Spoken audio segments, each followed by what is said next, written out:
नमस्कार साथियों, आप सभी को शिक्षक दिवस की हार्दिक शुभकामना, जो कि डॉक्टर राधाकृष्णन सर्वपल्ली के उपलक्ष्य में मनाया जाता है, जो भारत के राष्ट्रपति और प्रधानमंत्री दोनों पदों पर रह चुके हैं, जिनका यूएनओ में भी बहुत बड़ा योगदान था। अब यहाँ पर आज के हम इस वीडियो में देखेंगे कि हिंदी जो विषय है उनकी काउंसलिंग है कल 6 सितंबर को काउंसलिंग है। और काउंसलिंग में आपको कौन कौन से डॉक्यूमेंट लेकर के जाना है।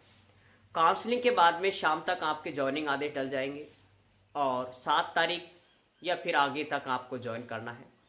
इन दोनों के विषयों के बारे में, ज्वाइनिंग के डॉक्यूमेंट और काउंसलिंग के डॉक्यूमेंट, और साथ में जो 3rd ग्रेड से 2nd ग्रेड में आ रहे हैं या फिर एलडीसी या जिस भी पोस्ट पर पहले थे, अब वर्तमान में वो 2nd ग्रेड पे आ रहे हैं, उनके लिए क्या प्रक्रिया रहेगी, कौन कौन सी चीज़ों का उनके बारे में थोड़ा सा ध्यान रखना पड़ेगा। वैसे मैंने ये बातें काफ़ी पहले जितनी वीडियो हैं उनमें मैंने बता रखी है, लेकिन काफ़ी सारे साथी इस चीज़ को कमेंट्स कर रहे थे, सर हिंदी के लिए स्पेशल वीडियो बनाएं। ठीक है, इसलिए मैंने स्पेशल हिंदी के लिए बनाया है। अब सभी के मंडल जो काउंसलिंग है मंडल वाली वो 6 सितंबर को है, तो सभी साथी जहाँ का दूर है वो आज ही निकल जाए। बाकी जिनको सब साथियों को लगभग जो मंडलों का जो वरीयता सूची है और खाली सीटों की लिस्ट है वो आपको लगभग मिल चुकी होगी। जिन साथियों को नहीं पता वो Vikram math sir Ganipur telegram group है, वहाँ से आप अपनी वरीयता सूची प्राप्त करें। कुछ की 1-2 की नहीं डली है तो वो आपको शाम तक मिल जाएगी निश्चित रूप से 8-9 बजे तक। और अगर आपको नहीं भी मिलती है तभी भी आप मंडल पर जाएं काउंसलिंग के लिए, क्योंकि वहाँ पर आपको लिस्टें लगी हुई मिल जाएगी। अब आपको काउंसलिंग पर जो बातों का ध्यान रखना है एकदम इसी प्रोसेस है। यहाँ जो खाली सीटों की आपको लिस्ट दी गई है वरीयता सूची में, उन खाली सीटों में कम से कम आप अच्छे से ब्लॉक को आप चयन कर लें कि आपको कौन सा ब्लॉक ठीक है रहने के लिए उपयुक्त, क्योंकि बाद में आपको मंडल ट्रांसफ़र करने में आपको आपकी सीनियरिटी का लॉस होता है। साथ में जो परेशानी होती है वो अलग है, स्थायीकरण में भी समस्या रहती है। फिर इसलिए सोच समझ करके डार्क जोन का भी मैंने एक वीडियो बना रखा है, जिसको भी आप देख सकते हैं कि कौन कौन से ज़िले हैं जो डार्क जोन के अंतर्गत आते हैं। जैसे मैं बताऊं पाली मंडल में, तो पाली में सिरोही और जालोर जो ज़िला है, सिरोही और जालोर, ये आपको डार्क जोन की श्रेणी में आता है। अब ये कहें कि 3rd ग्रेड में डार्क जोन होते हैं, 2nd ग्रेड में नहीं है, इससे प्रकार का थोड़ा सा ध्यान रखें, ये एक विवादित स्थिति है। 2nd ग्रेड में ऑफिशियली डार्क जोन नहीं होते हैं, लेकिन अनऑफिशियली डार्क जोन होते हैं। अर्थात जहां डार्क जोन है वहां पर 2nd ग्रेड में भी ट्रांसफ़र नहीं होते हैं। अगर आपको ऐसा लगता है तो आप अपने जो भी आपका कोई रिलेटिव है उनसे आप इस चीज़ के बारे में जानकारी और ले सकते हैं। ठीक है, मेरी जानकारी के अकॉर्डिंग वहाँ ट्रांसफ़र करवाने में बहुत समस्या आती है, यूँ कहें कि नहीं होता है। ठीक है, तो इसलिए थोड़ा डार्क जोन का भी ध्यान रखते हुए मंडलों अपने ज़िले का चयन करेंगे। और जो आप वहाँ के प्रॉपर हैं उनका तो कोई दिक्कत है नहीं, क्योंकि उनको तो कहीं भी दिक्कत नहीं रहेगी। अब काउंसलिंग में आपको जो डॉक्यूमेंट चाहिए वो मैं यहाँ पर स्टेप टू स्टेप आपको बता रहा हूँ। कुछ चीज़ें थोड़ी ध्यान रखनी है, वो भी मैं आगे बता दूँगा। पहले जो डेट है वो है 6 सितंबर 2024 आपकी ज्वाइनिंग डेट है। इसमें आपको आधार कार्ड लेकर के जाना है। आधार कार्ड का मतलब है कोई भी वैलिड आईडी, जो भी आपका नाम, पिता का नाम, और आपका एड्रेस सही डिनोट करता हो, सही बताता हो, ऐसे आपको डॉक्यूमेंट लेकर के जाना है। अगर आपके आधार कार्ड में मिस्टेक है तो ऐसी डॉक्यूमेंट को आप नहीं लेके जाएं। किसी और भी वोटर आईडी कार्ड है, इसके अलावा ड्राइविंग लाइसेंस है, पासपोर्ट है, इस तरह के जो भी जो आईडी है, वैलिड आईडी, वो आपको लेकर के जानी होगी। साथ में 2 फोटो लेकर के जानी है ना, ये डीबी वाली फोटो लेकर के जाए ताकि आपको फोटो पहचानने में भी उनको असुविधा ना हो। तीसरे नंबर पे 10वीं से लेकर के बीएड तक की मार्कशीट और डिग्री आपको लेकर के जानी है। मार्कशीट और डिग्री, यदि किसी के पास ये दोनों चीज़ें नहीं हैं तो मार्कशीट तो होगी, डिग्री का अगर है तो वो प्रोविजनल डिग्री लेकर के जा सकता है। ठीक है, इस चीज़ का थोड़ा सा ध्यान रखेंगे। चौथे नंबर पे है वरीयता और परिवेदना। चौथे नंबर पे परिवेदना है। परिवेदना में आपको जो एकल महिला है, विधवा महिला है, परित्यक्ता है, डिवोर्स वाली, ठीक है, ये जो महिलाएं हैं या फिर जिनके माता पिता में से किसी एक को ट्यूमर, कैंसर, ठीक है, कैंसर या फिर कोई लकवा या फिर कोई ऐसी स्थिति है विकलांग मतलब जो हार्ट ट्रांसप्लांट कराया है वो भी परिवेदना दे सकता है, चाहे वो लड़का हो या लड़की हो। ठीक है, दोनों दे सकते हैं। और इसके अलावा जिनके माता पिता जिन जो गवर्नमेंट जॉब में है पति पत्नी, लेकिन वो दोनों गवर्नमेंट जॉब राजस्थान में होना जरूरी है, तभी वो परिवेदना मान्य होगी। अन्यथा स्टेट जो सेंट्रल गवर्नमेंट का कार्मिक होता है उसके लिए वो परिवेदना मान्य नहीं होती है। इसके अलावा आपको जो विकलांग 40% वाला है, विकलांग है, उसको परिवेदना नहीं देनी है मंडल पर। उनका वो 40% जो उनका विकलांग सर्टिफिकेट है वही परिवेदना का काम करता है। इसके अलावा मुख्य रूप से जो है वो अगला है जाति प्रमाण पत्र, आय, ये जाति है, मूल है, और इसके अलावा ये है विवाह पंजीकरण। जो मैरिड महिलाएं हैं या पुरुष हैं वो अपना विवाह पंजीकरण साथ में लेकर के जाएंगे। इसके अलावा जाति प्रमाण पत्र, ईडब्ल्यूएस वाला और ओबीसी वालों के लिए मैंने पहले भी काफी वीडियो में बता रखा है, नया 1 साल से पुराना आपको नहीं लेके जाना है। कोशिश करें कि पुराना अगर है तो वो आपने नया बनवा लिया होगा, ये बात मैंने काफी वीडियो में पहले बता रखी है। अब ऐसा भी नहीं है कि नया मस्ट हो, आपका डीबी वाला भी आपको यहाँ पर वैलिड है, किसी प्रकार की कोई दिक्कत नहीं आएगी। जाति हो गया, मूल हो गया और विवाह पंजीकरण हो गया। इसके अलावा जिनको जोधपुर और कोटा मंडल मिला है, जिनको जोधपुर और कोटा मंडल, जोधपुर प्लस कोटा मंडल, ये 2 मंडल जिनको मिला है उनको अलग से एक और 50 रुपए के स्टाम्प पर एक वो बनवाना है। कौन सा? शैक्षणिक योग्यता वाला, शैक्षणिक योग्यता वाला सर्टिफिकेट जो है प्रमाण 50 रुपए के स्टाम्प पेपर पर शैक्षणिक योग्यता वाला वो आपको बनवाना है, जिनको जोधपुर और कोटा मंडल मिला है। इसके साथ साथ में जिनकी डिग्री राजस्थान से बाहर की है, चाहे वो बीएड की हो, बीए की हो, 10वीं हो, 12वीं हो, ठीक है, किसी भी डिग्री अगर आपकी बाहर की है तो आपको अलग से किसी भी मंडल पर, ये जरूरी नहीं है कि जोधपुर और कोटा मंडल पे तो सबको बनवाना है, चाहे वो यहाँ की राजस्थान की डिग्री हो चाहे उसकी बाहर की डिग्री हो, अगर जोधपुर और कोटा मिला है तो आपको ये बनवाना ही होगा। इसके अलावा जो सबको बनवाना है वो कौन सा है? वो स्थिति है, जो आपको जो बाहर के डिग्री वाले हैं उनको चाहे कोई सा भी मंडल मिले, जिनके पास में बाहर की डिग्री है उनको कोई सा भी मंडल मिले, उनको 50 रुपए के स्टाम्प पेपर पर शैक्षणिक और प्रशिक्षणिक योग्यता वाला 50 रुपए के स्टाम्प पेपर बनवाना होगा। इस चीज का आप विशेष रूप से ध्यान रखेंगे। इसके अलावा काउंसलिंग पर आप जैसे जाएंगे, समय आपका 9:30 या 9 के एवरेज में रहेगा, आधे घंटे पहले आप पहुंच जाएं। वहां पर आपको एक काउंसलिंग फॉर्म दिया जाएगा। काउंसलिंग फॉर्म को आपको भरना है, जिसके अंदर आपका नाम, रैंक, पिता का नाम, डीओबी, ये आपकी पूरी डाटा होती है। इसको भरने के बाद जैसे आप इसे कंप्लीट कर देंगे, इसके बाद फिर आपको परिवेदनाएं देनी होती हैं। परिवेदनाओं देने के बाद में फिर आपकी एक अलग से लिस्ट बनती है, जिसके अंतर जैसे आपका नंबर 40 पे है और परिवेदना आपने दी तो आपका नंबर 10 पे भी हो सकता है, 5 पे भी हो सकता है, 4 पे भी बढ़ सकता है। फिर आपको उससे के अकॉर्डिंग जो नई लिस्ट बनती है उसके अकॉर्डिंग एक एक करके आपको बुलाया जाता है। वहाँ पर आपको जो भी स्कूलें ओपन होंगी वो आपको लिस्ट सभी को मिल चुकी है, ग्रुप पे डल चुकी हैं, और उनमें आप गूगल मैप की हेल्प से आप इनमें डिस्टेंस को देख लें कि कौन सी सही जगह पर है, क्योंकि बाद में फिर क्या है, आने जाने में समस्याएं ज़्यादा रहती है। या फिर अपने जो भी परिचित है या फिर ग्रुप में ऐसे काफ़ी सारे साथी हैं जिनकी पोस्टिंग सभी 33 जिलों में लगभग है, ठीक है। तो कहीं पर भी जहाँ पर भी आपकी पोस्टिंग है, वैसे ज़िले वहाँ पर नए पुराने वाले खुलेंगे, नए वाले वहाँ पर नहीं खुले ओपन होते हैं, ठीक है। वो आप आपके हिसाब से यहाँ पर एडजस्ट करना होता है। तो वो आप जो भी आपके जानकार हैं उनसे भी आप इसकी जानकारी ले सकते हैं जगह के बारे में। अब रहती है डॉक्यूमेंट के बारे में, उससे यहाँ पर काउंसलिंग हो जाएगी। काउंसलिंग होने के बाद में फिर आपको स्कूल मिल जाएगी। स्कूल मिलने के बाद शाम तक आपके ज्वाइनिंग आदेश आ जाएंगे, और ज्वाइनिंग आदेश आने के बाद में फिर आपको ज्वाइनिंग जब आप करोगे उसके कुछ डॉक्यूमेंट है अलग से, वो आपको मैं यहाँ पर बता रहा हूँ।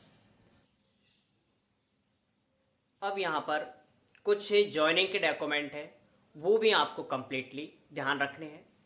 अब यहाँ से देखें क्या आपको अलग से लेकर के जाना है, ज्वाइनिंग एप्लीकेशन और साथ में आदेश।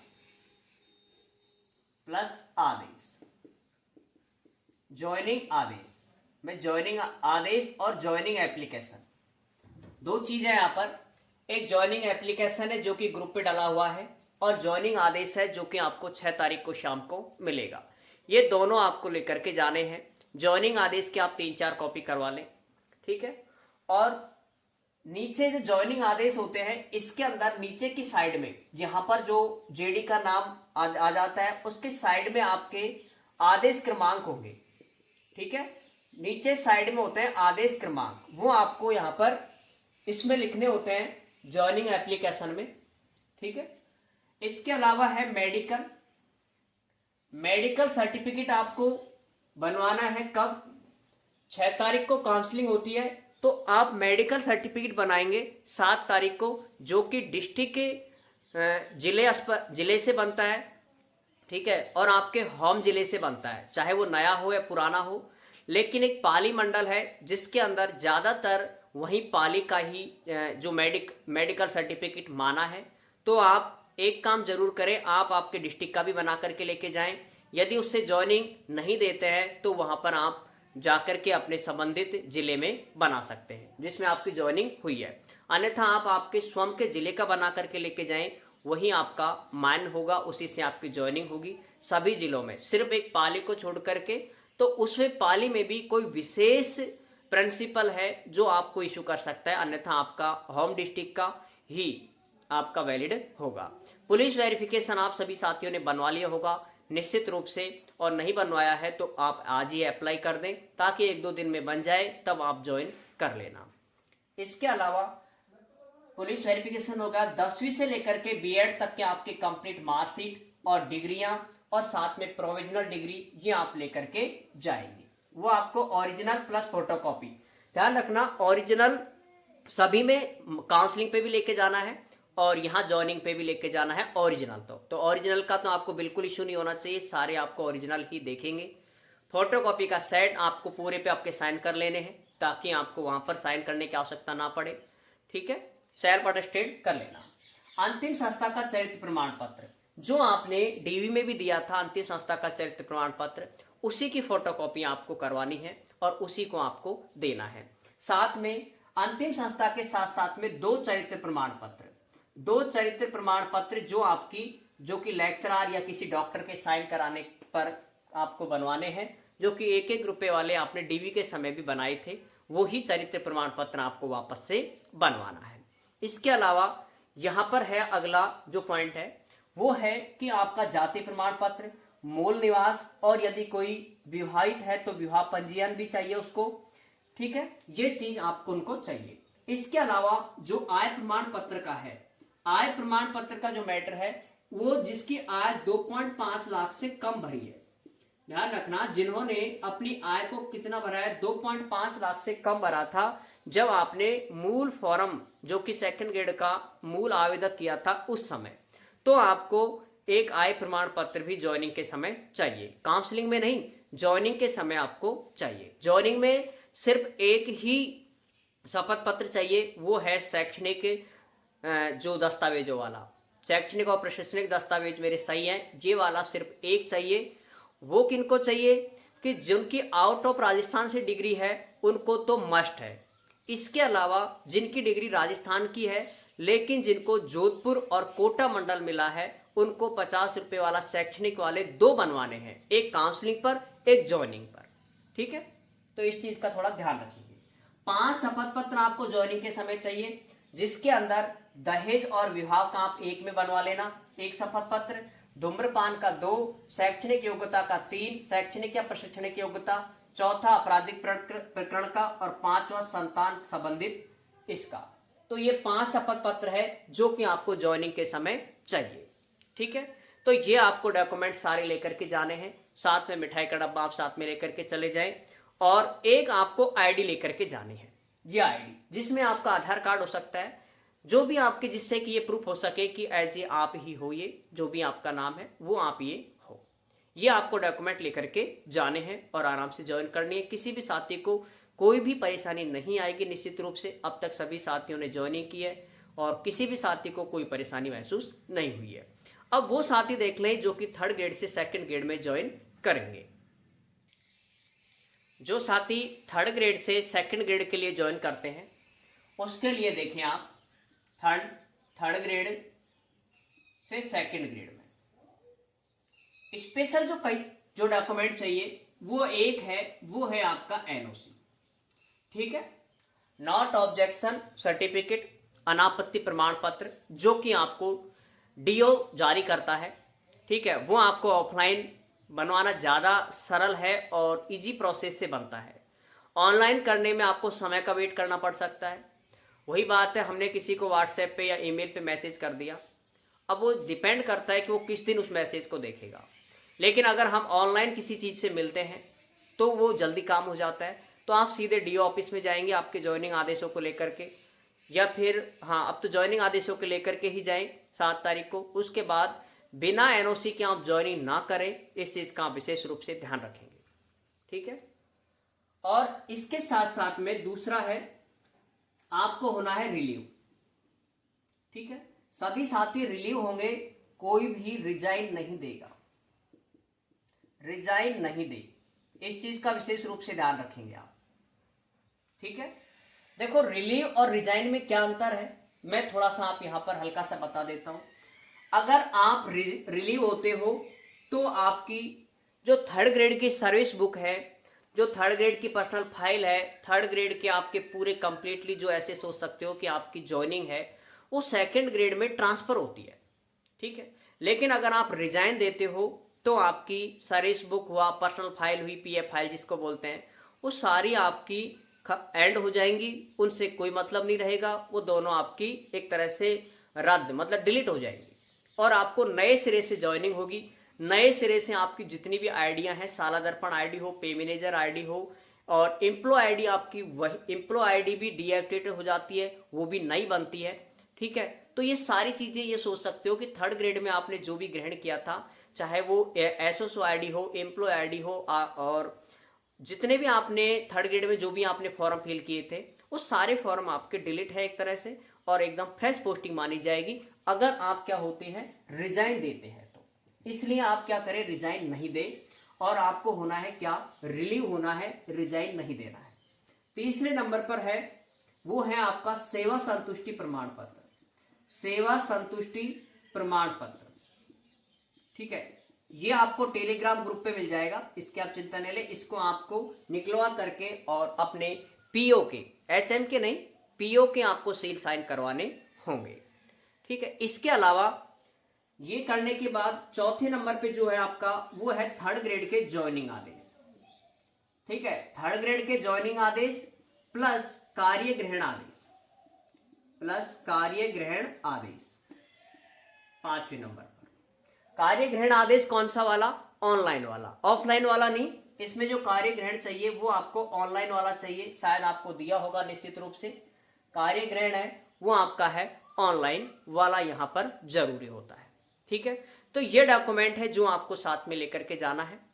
ठीक है, इसके अलावा अब आप थर्ड ग्रेड से जैसे सेकंड ग्रेड में जाते हैं तो अब जो आपको करने का अगला जो स्टेप है वो ये है कि पुलिस वेरिफिकेशन और मेडिकल, दो चीजें, एक पुलिस वेरिफिकेशन, ठीक है, और एक मेडिकल, ये दोनों आपको नहीं चाहिए। ठीक है, जो थर्ड ग्रेड से सेकंड ग्रेड में जाते हैं उनको पुलिस वेरिफिकेशन और मेडिकल दोनों की आवश्यकता नहीं पड़ती है, उनको आवश्यकता पड़ती है इनकी, किसकी, एनओसी की, रिलीव होने की, सेवा संतुष्टि की, थर्ड ग्रेड के ज्वाइनिंग आदेश की, थर्ड ग्रेड के कार्य ग्रहण की जो कि ऑनलाइन है। ठीक है, जो कि पहले से जो पोस्टेड होते हैं उनको ये कोई सा डॉक्यूमेंट नहीं चाहिए, लेकिन जो पोस्टेड हैं उनको ये सारे डॉक्यूमेंट चाहिए। ठीक है, बाकी आप एक चीज का जरूर ध्यान रखेंगे कि जो भी प्रोविजन काल में है साथ ही 15 सीएलओ का विशेष रूप से ज्यादा इंपॉर्टेंट ध्यान रखना है। 15 से ज्यादा आपकी सीएल नहीं होनी चाहिए एक साल में। और जो आपकी सीएलओ का जो मुख्य रूप से ध्यान रखना है वो आपको यह है, एक पर मंथ, आप तो ये ध्यान रखो कि पर मंथ एक महीने में आपकी सीएल होनी चाहिए 1.4, मतलब सवा सीएल। मैं यहां पर 1.25 लिख देता हूं, 1.25 सीएल, मतलब आपको एक महीने में सवा सीएल चाहिए, मिलती है। 2 महीने में हो गए 2.5, 4 महीने में आपको सीधा मैं कहूँ तो 5 CL, 4 महीने में आपको मिल जाती है 5 CL। 5 से ज़्यादा का उपयोग आप ना करें, ठीक है। अगर किसी साथी के साथ में इमरजेंसी होती है तो आप एक साथ 4, 5, 6 ले सकते हो, लेकिन ये डिपेंड करता है प्रिंसिपल के ऊपर, ठीक है। ऐसा नहीं है कि आपको 1 महीने भी सर्विस करते नहीं हुए और आपको CL की आवश्यकता होगी तो आप ले सकते हो। ऐसा नहीं, कोई प्रतिबंधित नहीं है कि आपका 1 महीना नहीं हुआ तो आपकी 1 CL से ज़्यादा नहीं बनी, ठीक है, ले सकते हो। लेकिन वही बात है, बिना प्रिंसिपल की अनुमति के आप कुछ भी ना लें। इसके अलावा टाइमिंग पे जाना है, टाइमिंग पे आपको आना है, इस चीज़ का आप विशेष रूप से ध्यान रखें। अभी 5 दिन पहले लगभग 31 तारीख के दिन एक नोटिस जारी किया गया था, जिसमें सिर्फ इतना सा था कि वो समय पर नहीं आया था, ये ठीक है। मॉर्निंग के समय पर 7:30 का टाइम होता है, वो लगभग लेट आया होगा 8 बजे जो भी, तो वो एक टाइमिंग का थोड़ा सा ध्यान रखें। प्रोबेशन काल में किसी भी प्रकार की जो आपके लिए ढील, थोड़ी बहुत भी कोई भी ढील है, चाहे अदर स्टाफ आपका 8 बजे जाए, जल्दी निकले, लेट आए, उससे हमें कोई मतलब नहीं है, आपका खुद का ध्यान रखना है। दूसरा, आपको रिजल्ट है जो 60% रखना है, तो हिंदी के रिजल्ट का इतना इशू होता ही नहीं है। हिंदी का रिजल्ट लगभग 100% लगभग रहता है। हिंदी संस्कृत रिजल्ट का इशू रहता है बस गणित और विज्ञान और अंग्रेजी वालों को, ठीक है। बाकी संस्कृत, SST और हिंदी में इतनी ज़्यादा परेशानी नहीं आती है। इसके अलावा भाई नई स्कूल रहती है, बस अपना थोड़ा व्यवहार अच्छा रखें सभी से, मतलब कहने का मतलब जो भी आपको प्रभार दिया जाता है उसको आप सह सम्मान लें। किसी भी प्रकार की ऐसा नहीं सोचे कि हमें ये प्रभार दे दिया, पता नहीं इसमें क्या होगा। जो वही है, जब तक हम किसी काम को करेंगे नहीं तब तक हमें वो कठिन लगेगा, और जब हम किसी भी प्रभार को हम संभालते हैं उसके बाद वो प्रभार बिल्कुल सरल लगने लग जाता है। मैं आपसे ये कहूँगा, चाहे वो किसी भी प्रकार का प्रभार हो, चाहे वो बोर्ड प्रभार हो, छात्रवृत्ति प्रभार हो, शाला दर्पण का प्रभार हो, पुस्तकालय प्रभार हो, MDM का प्रभार हो, किसी भी प्रकार का प्रभाव आपको मिल सकता है सेकंड ग्रेड में। जो ये नहीं है कि सेकंड ग्रेड वालों को MDM नहीं मिलेगा, जो पोस्ट सार वाला है वो भी मिल जाता है, छात्रवृत्ति वाला है वो भी मिल जाता है, शाला दर्पण है वो भी मिल जाता है, बोर्ड का है वो भी मिल जाता है। अर्थात ये कह सकते हो सेकंड ग्रेड हमारे विद्यालय की रीढ़ की हड्डी होती है, उन्हें किसी भी प्रभार को दे सकते हैं। और मैं आपसे यही कहूँगा कि आपको किसी भी प्रभार में यदि कोई भी समस्या आए तो निश्चित रूप से आप ग्रुप पे भी कमेंट्स कर सकते हैं, टेलीग्राम पे भी कमेंट्स कर सकते हैं। मैं जैसे ही फ्री होता हूँ निश्चित रूप से आपको जवाब दूंगा, और उसके आप बिल्कुल भी निश्चित रहें कि आपकी कोई भी समस्या शायद आपको ऐसी नहीं लगेगी जिसका समाधान आपको नहीं मिलेगा, ठीक है। हमारे पास में लगभग ये कह सकते हो कि 4000 साथियों की एक पूरी टीम है। निश्चित रूप से 4000 के साथ सामने कोई ऐसी समस्या नहीं होगी जिनका समाधान आपको नहीं मिलेगा, निश्चित रूप से मिलेगा, ठीक है। थोड़ा सा कभी कभी जल्दी भी आप अग्रेसिव नहीं रखें कि भाई एक चीज़ का तुरंत जवाब दे दें। आप भी जानते हो सभी चीज़ें कि समय पर कोई भी जवाब थोड़ा सा टाइम लग जाता है कभी कभी देने पर, तो उसके लिए थोड़ा सा आप धैर्य रखेंगे। बाकी अच्छे से करें जॉब, किसी प्रकार की आपको कोई भी एजुकेशन डिपार्टमेंट में समस्या नहीं आ सकती, ठीक है। और एक आपकी ऑनलाइन जर्निंग होती है, एक ऑफलाइन होती है। इन सब के बारे में मैंने शायद ये पिछले जो वीडियो था जो कि SST वालों के लिए बनाया था उसको आप देख लेना, ताकि आगे की जितने भी है APR है, IPR है, ITR है, सारे फॉर्मों के बारे में मैंने आपको बता रखा है। इसके अलावा इससे भी और अच्छा ज़्यादा जानकारी लेने के लिए एक स्पेशल वीडियो है, वीडियो सेक्शन में आप जाओगे तो उसमें अंदर मैंने टाइटल से आपको नज़र आ जाएगा सारे फॉर्मों के बारे में, सभी प्रकार की ID के बारे में कि कौन कौन सी आपके ID बनती है, डिटेल से उसमें मैंने कंप्लीटली बता रखा है। तो आप देखो, आपको कहीं भी किसी से भी कुछ भी पूछने की आवश्यकता शायद फील नहीं होगी अगर आप ठीक ढंग से जो भी वीडियो अपलोड की गई हैं उनको आप ठीक से देखें। मैं ये मान सकता हूँ कि बेहतर तरीका यह है कि जहाँ मैं वो सॉल्यूशन आपको कमेंट्स के रूप में या फिर वैसे देता हूँ, वो सॉल्यूशन आपको मैं वही सॉल्यूशन आपको वहाँ पर भी मिलेगा, ठीक है। फिर भी यदि आपको कोई समस्या आती है तो आप कमेंट्स कर सकते हैं, ठीक है साथियों। अगेन सभी साथियों को ज्वाइनिंग की, काउंसलिंग की और शिक्षक दिवस की बहुत बहुत बधाई, शुभकामना। जिन साथियों का मंडल आवंटन नहीं हुआ है वो थोड़ा सा धैर्य रखें, निश्चित रूप से हो जाएगा, ठीक है। ऐसा नहीं कि देखो कोई भी समस्या आती है तो थोड़ा सा समय लग जाता है, बाकी समाधान 100% होता है, ठीक है साथियों। सभी को जय हिंद, जय भारत।